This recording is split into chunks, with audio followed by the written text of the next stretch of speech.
What did we learn in Week 11? I don't know, but we're about to find out.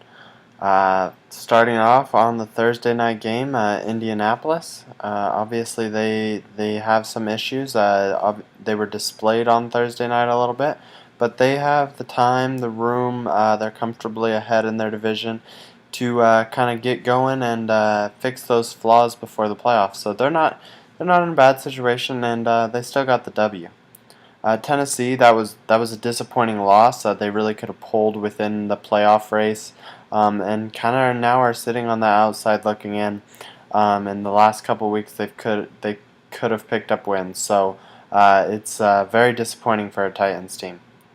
Minnesota, that quarterback situation is a disaster. Um, Nobody on the. They have three quarterbacks, and the saying goes, if you have two quarterbacks, you have no quarterbacks. So what does that mean if you have three quarterbacks? Obviously, not a good situation there. Seattle, another complete performance. Looked good on both sides of the ball. And that I think they're really starting to click. They're starting to get guys healthy, and that's going to help them down the stretch. Baltimore, the upside to their loss against the Bears was that Ray Rice finally got it going, and looks like he was hibernating all fall, and he's coming out for the winter. For the Bears, that was a huge win to stay in the playoff hunt, stay or get the lead in the division, tied with Detroit. Just a huge win for the Bears.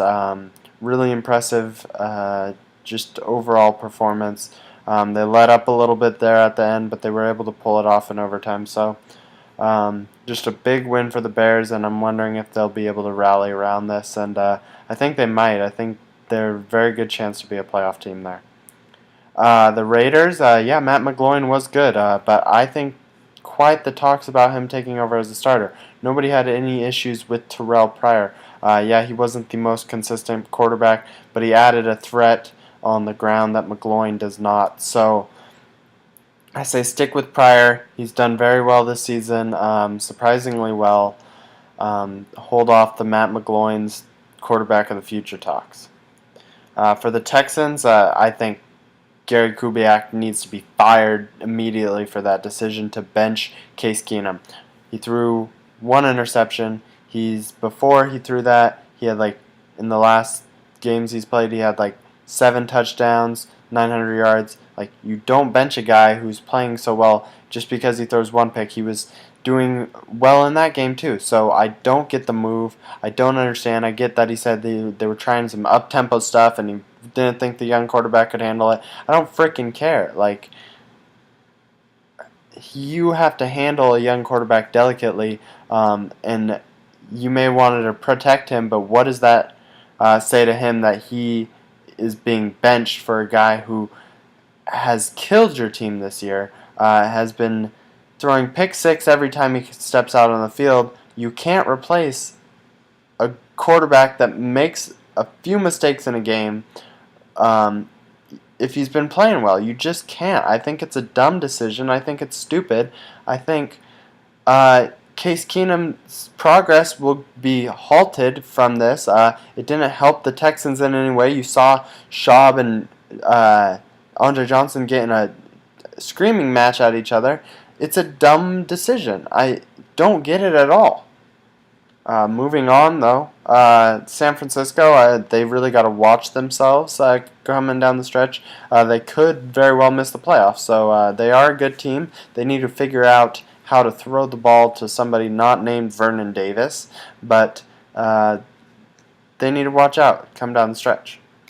As far as New Orleans, they're finding ways to get the win. They got a huge game coming up in a couple weeks against Seattle to determine home field advantage, and that very well could determine who goes to the Super Bowl. Both teams are very good at home, so I'm looking forward to seeing that matchup. One of the best matchups of the year. Arizona. Hello, aerial attack. I know it was against the Jags, but I'm quite impressed with Palmer getting Floyd open. So I'm impressed, Arizona. That adds a dimension to your game that I haven't seen this year, and that could make them a very, very scary team down the stretch and possibly come playoff time if they get in, and it's a possibility at this point. For Jacksonville, I keep seeing improvements every week from this team. Just a very solid ball club, very well coached, I think. I see them going in the right direction, and I rarely say a one-win team looks good, but I think the Jaguars look good this season. I think they're going the right way. For Detroit, I'm sorry, but Jim Schwartz sucks.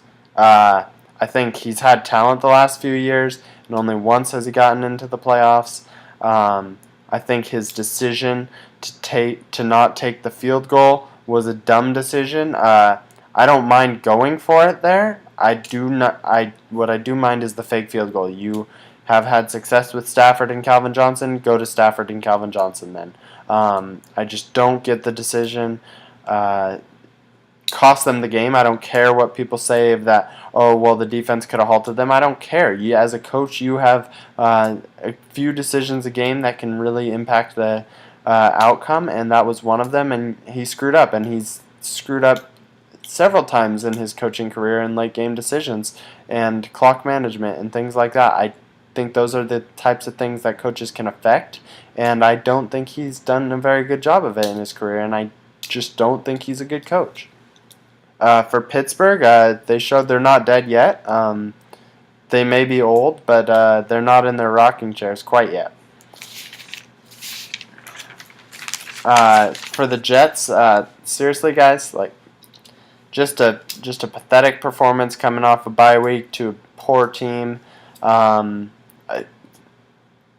You really have a chance to be in the playoffs, and if this is going to be our 6th seed or our 5th seed, the NFL's really in a sorry state if that's the case. I just think the Jets have a lot more than they're showing, and that was really just a bad loss. Buffalo, E.J. Manuel is quietly becoming very good. I think he's going to be a good quarterback. I think he's done very well this year despite his injuries, and I think the Bills have something to build around. For Cleveland, obviously Jason Campbell is not the answer. I don't think anybody ever thought he was. But how about Josh Gordon? Do not trade this guy. This guy is phenomenal, regardless of his off-the-field issues. This guy is a talented athlete. So let him be talented. I would not ever get rid of a player like Josh Gordon. For the Bengals, they had a huge quarter, a huge win, kept them in command of that AFC North there, and then that's big for the Bengals. Really needed that win. For the Redskins, they almost came back, but they didn't, and that's kind of if you don't get the W, it doesn't really matter how valiant your effort was. So it's obviously a dead season for Washington, and I'm wondering how hot Mike Shanahan's seat is right now. On the other hand, for Philadelphia, they are a flawed team, but they're in the race right now, and they could be a contender down the stretch. I don't know how well they'll do in the playoffs, but they're definitely a team to watch in the next few weeks. For Atlanta, that was an embarrassing loss. Obviously, a really rough season for them, but injuries have really just killed this team, and that's hard to overcome. And so I think they'll be back next year, and they'll be very strong. For Tampa Bay, wow, Mike Glennon is saving Greg Schiano's job right now. Single-handedly saving Greg Schiano's job. I think I was 100% sure that Schiano was going to get fired at the end of the season before the last 2 weeks, but now I doubt he's going to get fired. Just great work by the Tampa Bay players to really stick with it. For San Diego, though, it was a pathetic performance against Miami. You have a chance to really cement your playoff position, and now you're on the outside. So just bad loss. Good teams don't do that. For Miami, people are saying this win will quiet the controversy. Winning always quiets controversy. I don't think that's the case in this situation. Just too big of an issue to, I think, just be muted by one win. For Green Bay, I guess Aaron Rodgers means more than I thought he did to this team. I thought he was a great quarterback, but I thought they were great in other areas. Evidently not. For the Giants, they have turned a corner. I know people have said they've played weak teams, but there's just a different feeling about this team. There's a different drive. It's just an entirely different situation from when they were 0-6, and it's hard to win 4 games in the NFL regardless of who you play. And Giants are getting it done, and they could surprise down the stretch. For Kansas City, they're a team that can't fall behind. If they're ahead, I think they're a very, very good team. But when they get behind, it showed against Denver that it's very tough for them. For Denver, though, they looked like a complete team on Monday or on Sunday night. I just think really, really good job by them. Just solid. They looked really good. Yeah. For Carolina, that was a great victory. I really think Carolina's a complete team. I think they're a really great team, and that showed. I think that they finally proved themselves against New England, and then that was big. For New England, quit whining about the call. I disagree with the call. I think it should have been a pass interference or a holding call at the least, but it didn't go your way. You put yourself in that position where you need a last-second touchdown, and sometimes things don't go your way that way. It wasn't a good throw anyway, so it kind of would have been a break in the first place, but bottom line is you don't put yourself in that position, and you get the win. So you didn't do that to this time, so quit whining about the call and move on to next week. That's it for Week 11.